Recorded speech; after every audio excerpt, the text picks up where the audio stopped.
Hello বন্ধুরা, তোমরা সবাই কেমন আছো? আশা করি সবাই ভালো আছো। আজ আমাদের এখানে চাচর পোড়া, তাই আমরা সবাই চাচর পোড়া দেখতে চলে এসেছি। আর এই যে আটা দিয়ে তৈরি একটা পুতুলের মতন করেছে।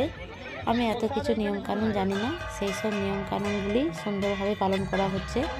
আর তারপরে দামোদরকে হাতে করে নিয়ে 3 থেকে 5 বার ঘোরানো হচ্ছে।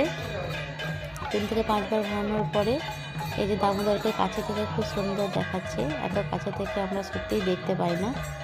তারপরে 3 থেকে 5 বার ঘোরার পরে দামোদরকে নিয়ে চলে যাওয়া হবে। আর এই যে সরকাঠি দিয়ে তৈরি, সেইটাকে আগুন দিয়ে জ্বালানো হবে। এই আগুনের মধ্যেই নানা রকম জিনিস দেওয়া হয়, কেউ নারকেল, কেউ আতপ, আরও অনেক কিছু, যার যেটা মনের ইচ্ছা সে সেটা এই হোলিকা দহনের মধ্যে দেয়। এইসব এইদিকে হচ্ছে, আর ওইদিকে বাজিও ফাটানো হচ্ছে।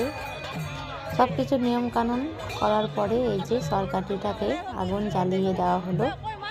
এই আগুন জ্বালানোর পরে সব এক এক করে বাড়ি ফিরবে। আর এই হোলিকা দহনে সরকাঠি অনেকে বাড়িও নিয়ে আসে, বলে নাকি খুবই মঙ্গল।